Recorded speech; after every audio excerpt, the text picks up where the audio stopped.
네, 돈이 모이는 곳의 전략들 머닝 전략 세웁니다. 그 전에 지수부터 확인하죠. 오늘 이제 중동에서의 긴장감이 또 고조됐기 때문에요. 그 영향을 시장이 받고 있는데 지수 한번 보여주십시오. 코스피는 2,900을 사실 굉장히 빨리 회복을 했었던 상황이고요. 조정이 좀 필요했던 상황인데 이런 조정을 사실 생각했던 건 아니죠. 아니긴 합니다만 악재가 이제 나오면서 코스피는 2,870으로 1.4%, 코스닥이 사실 그동안 더 오른 것도 없는데 충격을 더 받으면서 2.6% 정도 밀려나는 흐름들입니다. 이 얘기를 포함해서 머닝에서 전략과 종목 이야기 하겠습니다. 박근영 IBK 투자증권 영업부 부장 오셨습니다. 어서 오십시오. 안녕하십니까. 조금 숨고르게 해주는 건 필요한 상황이긴 한데 그렇죠. 그런데 또 이스라엘의 이란 공습회의가 나오면서 시장 충격이 있습니다. 일단 오늘 밤 미국이 어떻게 반응할지도 중요한데 과거의 상황들 혹은 지금에서 이런 지정학적 리스크가 나오는 게 시장에 어떤 영향을 줄까요? 먼저 좀 긴급하게 좀. 네, 우선은 이란 이스라엘 이슈가 발생했기 때문에 기존에 생각했던 시장의 경로를 좀 바꿔야 될 것 같습니다.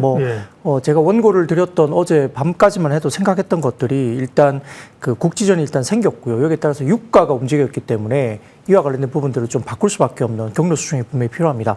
유가 상승에 대한 부분들이 생긴다면은 물가 경로를 불안하게 만드는 요인이고요. 오늘 급하게 JP모건 같은 경우는 이 사태가 아주 좀 더 사태가 중장기적으로 심각하게 진행이 된다면 유가가 120달러까지 올라갈 수 있다는 아주 그런 좀 공격적인 리포트를 내기도 했어요. 그래서 지금 5월에 CPI, PPI가 완화된 모습을 보였는데 너무 좋았죠. 근데 관세발 물가 상승 압력은 하반기에 본격화될 가능성이 있다고 보이는 상황인데 최근에 물가 하방에 안정을 찾았던 이유는 유가 안정이었습니다. 근데 지금 이란과 이스라엘 지정학적 긴장감이 확대되면서 유가 상승 압력을 높이는 요인이 될 수 있는 상황이고 300만 배럴 정도에 대한 부분들이 이란에서 나오는데 이게 문제가 될 경우에는 유가가 올라갈 수 있는 가능성이 상당히 높습니다. 여기에 따라 결국은 유가 상방 압력을 높이면서 물가 상승을 자극시킬 수 있는 가능성이 높아지고요. 결국 관세발 인플레이션 불확실성까지 이어지면서 미국의 물가 경로에 대한 전망을 더욱더 불투명하게 만들 가능성이 높습니다. 여기에 따라 연준의 금리 인하 기대감이 후퇴하게 될 수밖에 없고요. 그 고금리 장기화에 따른 우려가 커질 가능성이 있기 때문에 특히 주식과 채권 간의 보상 비율 역시 지속적으로 하락하고 있고 최근 들어서는 주가가 많이 오르다 보니까 채권과 주식 간의 보상 비율이 최저치까지 떨어졌기 때문에 시장에 대한 매력적인 구간이 많이 줄어들었던 상황이었습니다. 그래서 위험 자산에 대한 투자 매력이 떨어질 수 있죠.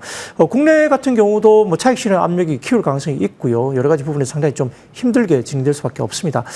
다만 이제 지금 이란과 이스라엘의 공격이 이미 조금 많이 좀 먼저 이야기된 부분도 분명히 있는 상황입니다. 미국도 자국민에 대한 대피령을 먼저 말을 했고요. 그리고 미국은 직접적인 창렬을 하지 않을 것으로 언급하면서 한 발 물러난 모습을 보였기 때문에 이런 부분에 대해서 핵 프로그램에 대한 공격 목표를 삼았고 여기에 대한 특별 비상사태를 선포를 한 상황입니다.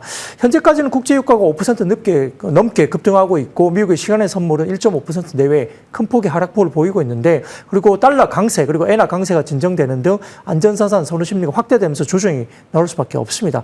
다만 주말 사이에 과거에 지난 5월 초의 상황과 같은 양상인데 당시에도 그랬지만 전면전 가능성이 크지 않게 주말 사이에 어느 정도 마무리가 되어 간다면 다음 주 초에는 어느 정도 조금은 금융시장의 안정을 찾을 수 있는데 만약에 전면전이 아니라 단기간의 변동성 확대 이후에 안정을 보일 것으로 시장은 전망하고는 있지만 만약에 지금 하반기 들어서 기업이익의 둔화 전망이 있는 상태에서 좀 더 길게 이 상황이 전면적인 분쟁으로 확대될 경우에는 변동성이 좀 더 커질 수 있다는 점에서 현재까지는 빠질 때 사기보다는 좀 시간을 기다릴 필요가 있다 볼 수 있겠습니다.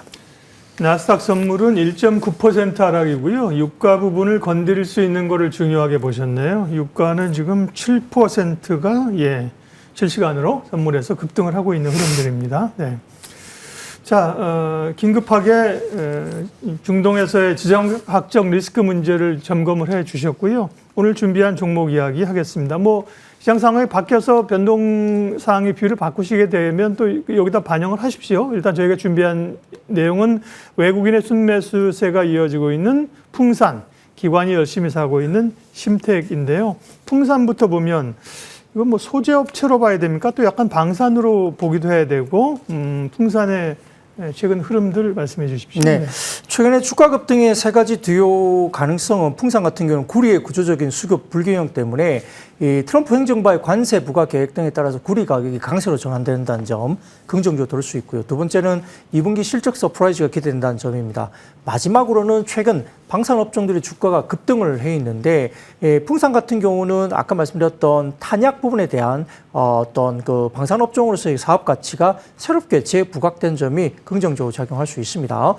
구리 가격 강세 요인은 그 미국 행정부의 구리 제품에 대한 관세 부과 역시 글로벌 구리 수급에 큰 영향을 미치는 요인이기 때문에 이게 가격을 치고 올리게 되는 그런 요건이 될 수 있는 상황이고요. 두 번째 2분기 실적 서프라이즈인데 아마 풍산 측은 1분기 때 신동 부분에 대해서 매출액 가이던스를 6,729억 원 정도로 제시를 했었습니다.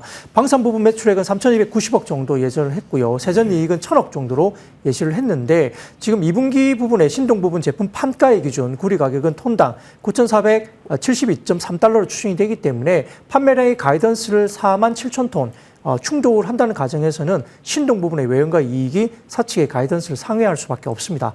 방산 부분도 긍정적일 수밖에 없는데요. 4월과 5월 내에 국내 탄약과 포탄, 어뢰 등의 수출 물량이 5,190톤으로 1분기 대비 2배 이상 증가했다고 합니다. 방산 부분에 대한 실적 릴레이팅이 충분히 될 수 있는 상황이고요.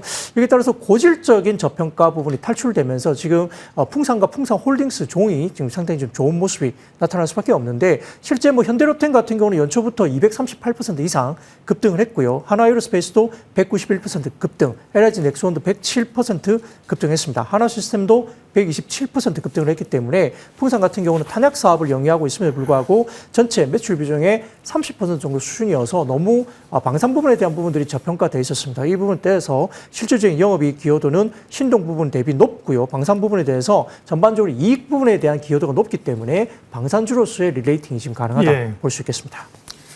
근데 어제 준비하실 때는 오늘 이 이스라엘의 공습 얘기는 포함이 안 됐을 텐데도 말씀을 하셨고 주가가 지금 지정학적 리스크 때문에 16%나 오르고 있습니다. 지금은 그러면 원고에는 비중 확대 의견인데 맞습니까? 네, 여전히 생각보다 많이 올라가긴 했지만 주가에 대한 다른 방산 부분들의 주가 흐름폭을 생각한다면 현대로템이 작년 생각해 보면 지금 벌써 10만 원 넘게 막 올라가고 있잖아요. 그런 거를 예상해도 못했기 때문에 방산 부분에 대한 부분들 풍산도 충분히 아직은 저평가돼 있다. 많이 올랐지만 아직은 저평가돼 있다 볼 수 있습니다. 풍산 비중 확대 의견 주셨고요. 다음은 심택인데요. 기판 쪽이죠. 여기는 이제 하이닉스가 움직이면서 소부장들도 움직이기 시작했습니다. 심택 포인트는요? 네, 심택 같은 경우는 고질적으로 조금은 적자가 이어졌던 상황 때문에 상당히 좀 힘들었던 구간이 있었습니다만 최근에 기관들이 많이 사면서 심택에 대한 기대감을 높이고 있는데요. 최근 들어서 지금 중국향 엔비디아 제품 같은 경우에는 HBM이 들어가지 않고 GDDR7 이게 들어간다 이야기 나옵니다. 그 부분에 따라서 삼성전자가 여기에 대한 대폭적인 수혜를 받을 수 있고요. 더군다나 지금 닌텐도 스위치2 같은 경우도 지금 삼성전자가 발주를 받으면서 파운드리 쪽이 상당히 좋아지는 상황인데 어쨌든 심택 같은 경우는 GDDR7 성장세라든지 비메모리 사업 확대를 기반으로 실적 회복이 본격적으로 나타날 수 있다는 기대감이 여전히 놓여 있습니다.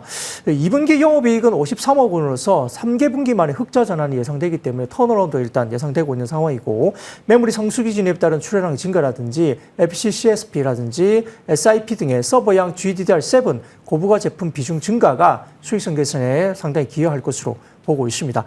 올해 1분기 GDDR7 매출은 180억 원이었는데요. GDDR6 매출 79억을 크게 상회하면서 GDDR7의 본격적인 매출 증가가 나타나고 있다고 볼 수 있는 상황이고요. 메모리 중심의 사업 포트폴리오에서 지금 벗어나고 있으면서 비메모리 쪽으로 비중을 증가시키고 있습니다.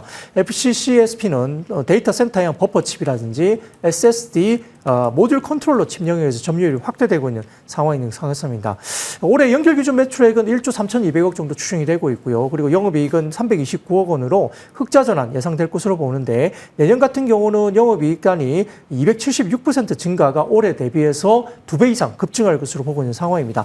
아마 본격적인 성장세 진입의 원년으로 보면서 기관들 상당히 긍정적으로 보고 있는 상황이고 GDDR7 성장과 비메모리 매출 믹스 효과는 3분기부터 본격화될 것으로 보기 때문에 기관들의 매수세가 충분히 이해된다 본다는 점에서 PCB 업계 내에서 수익성 확대에 대한 레버리지 효과가 제일 큰 업체로 볼 수 있어서 심택에 대한 여전히 긍정적인 이슈 말씀드리겠습니다. 심택도 그래서 비중 확대 의견을 주셨습니다. 저희가 이 코너에서는 두 기업을 시장에서 못 나가는 게 아니라요. 잘 나가는 두 기업을 비교하면서 그래도 그중에서 어떤 게 지금 낫겠습니까? 이렇게 얘기를 하는데 박근영 부장님은 또 시각의 전환, 패러다임의 전환을 두 개 다 비중 확대 의견을 주셨습니다. 아마 비교를 했는데 둘 다 좋았던 모양입니다. 두 개 다 비중 확대 의견을 주셨고요. 네.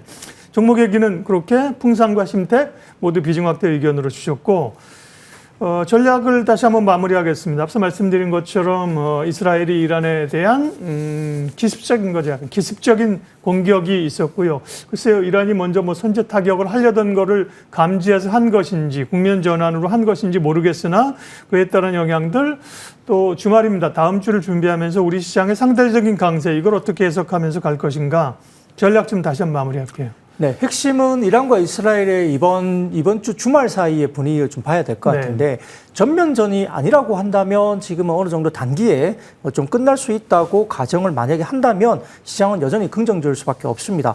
왜냐하면 고객예탁금 수준이 이미 21년 이후에 처음으로 62조 원대까지 급증을 하고 있기 때문에 수급이 풍부하고요.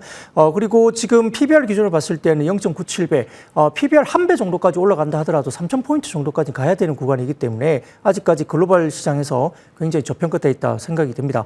더군다나 외국인 자금 유럽도 지금 7월 이후에 40조 원가량의 외국인들의 대규모 순매도가 이루어졌는데 이제 좀 사기 시작했습니다. 역대급으로 한국 시장에 대한 외국인 비중이 너무 낮기 때문에 지금 워낙 강세로 이어지고 있는 분위기여서 지금 트럼프 행정부도 달러 약세를 용인하고 있는 분위기이기 때문에 외국인들의 수급이 뒷받침된다고 한다면 글로벌 증시에서 상당히 긍정적인 효과가 나타날 수 있고요. 이재명 행정부가 역시나 상당히 좀 그 주식 친화적인 이야기를 많이 하고 있고 상법 개정 등을 포함한 외국인들이 좋아할 만한 부분들을 많이 건드려주고 있습니다. 그렇기 때문에 외국인 수급이 들어오고 그다음에 고객 예탁금이 급증하고 있는 상황에서 물러날 이유는 없다고 보고요. 뭐 기본적으로 만약에 이란과 이스라엘의 이슈가 좀 짧게 끝난다고 한다면 또다시 주가는 3,000포인트를 향해서 달려갈 가능성이 높다. 근데 장기적으로 넘어가면서 문제가 핵심이 상당히 커지게 된다면 사실은 시장에 대한 비중 축소를 해야 되는 그런 변수가 될 수도 있습니다. 예, 그 변수를 이제 주말 사이에 그리고 다음 주 초에 확인을 다시 한번 재평가를 그렇죠. 확인을 해야 된다는 말씀이십니다.